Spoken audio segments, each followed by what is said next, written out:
अस्सलाम वालेकुम dear students, आज हम करने वाले हैं लॉज ऑफ रेडिकल्स एंड एंडिसेस। अच्छा, एक बात याद रखें, इनको लॉज ऑफ एक्सपोनेंट्स भी कहा जाता है और लॉज ऑफ रेडिकल्स एंड एंडिसेस भी कहा जाता है।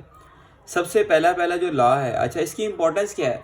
चैप्टर नंबर 2 के अंदर इसकी बहुत ज़्यादा इंपॉर्टेंस है। पूरा का पूरा चैप्टर तकरीबन इसी की बेस पे होगा। चैप्टर नंबर 1 के अंदर एक्सरसाइज 1.2 पूरी की पूरी इसकी बेस पर होती है। ठीक है, अगर आपको ये नहीं आए, लॉज ऑफ एक्सपोनेंट्स नहीं आएंगे तो आप ये चैप्टर नहीं कर सकते।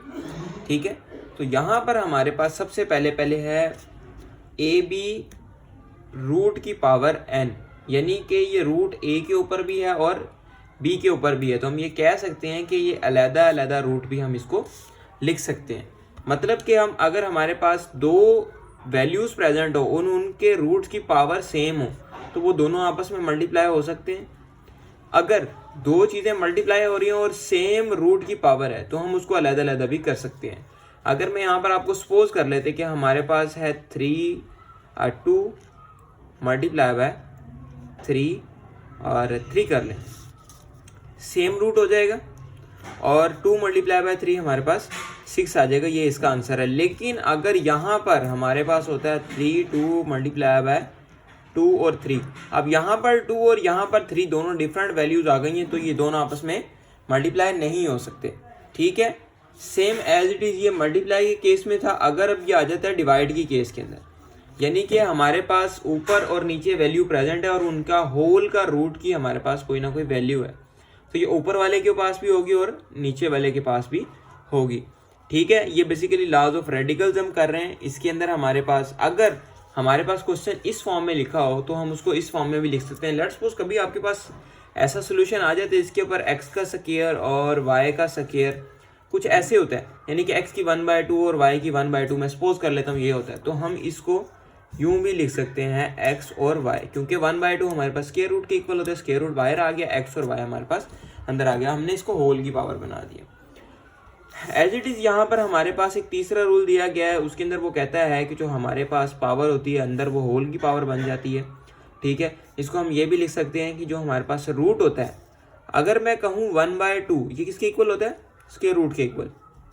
अगर यहाँ पर मेरे पास आ जाता है 3, तो ये 1/3 के इक्वल हो जाएगा। अगर हमारे पास आया है n, तो हमारे पास ये किसके इक्वल होगा? 1/n के। तो ये देखिए, ये 1/n जो है वो नीचे आके इसके साथ n, m के नीचे n डिवाइड हो गया और m एज इट इज़ ऊपर रह गया, a एज इट इज़ आ गया। ठीक है, आगे चलते हैं। इसी को दोबारा से एक्सप्लेन किया गया है कि अगर हमारे पास पावर हो होल की और ये हमारे पास अंदर रूट प्रेजेंट हो, तो रूट किस में चेंज हो जाएगा? 1/n के अंदर, n से कैंसिल और हमारे पास a की पावर क्या आ जाएगी? 1। अगर, अच्छा ये रूल ज़रा ज़्यादा इंपॉर्टेंट है, इनको ज़रा गौर से देखिएगा।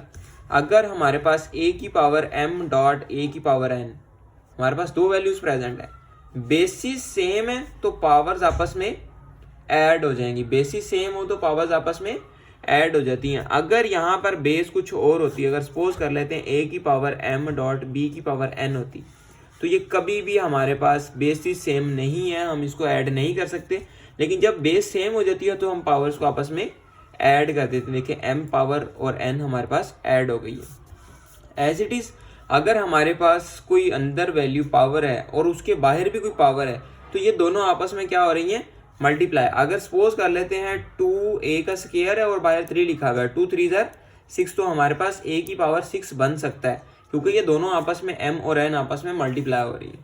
ठीक है, नीचे चलते हैं कि अगर हमारे पास दो वैल्यूज़ मल्टीप्लाई हो रही हैं और उनका होल का स्क्वायर है, होल की पावर है कोई, तो हम उसको अलग-अलग, दोनों के ऊपर पावर है, वो ये पावर a के ऊपर भी और यही पावर b के ऊपर भी है, हम इन दोनों को आपस में क्या कर सकते हैं?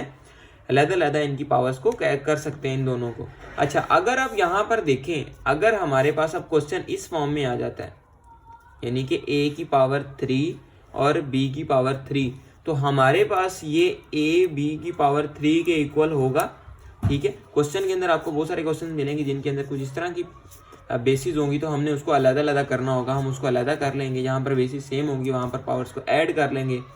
और डिवाइड की फॉर्म के अंदर देखें, अगर हमारे पास वो कहता है कि a b की होल पावर n है, तो मतलब कि ये जो n है ये a के ऊपर भी पावर है और b के ऊपर भी पावर है। समझ आ गई? a की पावर n और b की पावर n। नेक्स्ट पे चलते हैं नंबर 9 के ऊपर। हमारे पास कोई भी पावर ऊपर नेगेटिव है तो नीचे आके पॉजिटिव हो जाएगी, अगर वो नीचे नेगेटिव है तो ऊपर जाके पॉजिटिव हो जाएगी। मगर अगर हमारे पास पावर नीचे पॉजिटिव है तो ऊपर जाके वो क्या हो जाएगी, नेगेटिव। ठीक है, यहाँ पर देखिए एन जो था ए की पावर एन हमारे पास पॉजिटिव में था, ऊपर जाके क्या हो गया ए की पावर माइनस एन, नेगेटिव में चेंज हो गया। नेगेटिव में चेंज होने के बाद बेसिस सेम हो गई हैं, पावर्स को आप ऐड कर दें, पावर्स को यानी कि m प्लस माइनस एन, प्लस माइनस माइनस आ गया हमारे पास, ये m आ गया ये वाला और ये n आ गया, और बेस हमारे पास सेम हो गई। ठीक है, और इसके अलावा हमारे पास जो 10वां रूल है, 10वां रूल हमारे पास कहता है किसी भी कोफिशिएंट की पावर अगर हमारे पास 0 होती है तो वो हमारे पास किसके इक्वल होता है, 1 के इक्वल। अगर यानी कि x की पावर 0 है तो वो 1 के इक्वल आ जाएगा, y की पावर 0 हमारे पास 1 के इक्वल आ जाएगा। अच्छा, एक बात याद रखें कि अगर आपके पास लिखा हुआ है 5 की power x is equal to 1, ये बात जरा समझने वाली है। तो इसके अंदर हम x का आंसर किस तरह से निकालेंगे, आपने क्या करना है, 5 की पावर एज इट इज 1 की जगह 5 की पावर अगर आप 0 डाल दें, क्योंकि 5 की पावर 0 हमारे पास 1 की इक्वल होता है ना, तो हमने डाल दी उसकी वैल्यू, दोनों बेसिस कट गई, x इज इक्वल टू हमारे पास क्या आ जाएगा, 0। तो ये हमारे पास थे laws of exponents, laws of radical and indices. तो हमेशा याद रखें जब तक ये लॉज नहीं आएंगे मैथ के अंदर आपको मुश्किल होती रहेगी, इनको अच्छी तरीके से समझ लें। लेक्चर और इंशाल्लाह लेक्चर एक्सरसाइज 1.3 का लेक्चर कल मैं डाल दूंगा। ईद की वजह से कुछ ज़्यादा मसरूफियात हैं जो कि लेक्चर नहीं आ रहा है 1-2 दिन में। ठीक है, और इंशाल्लाह सब सेट हो जाएंगे। आज के लिए इतना ही, अल्लाह हाफिज़।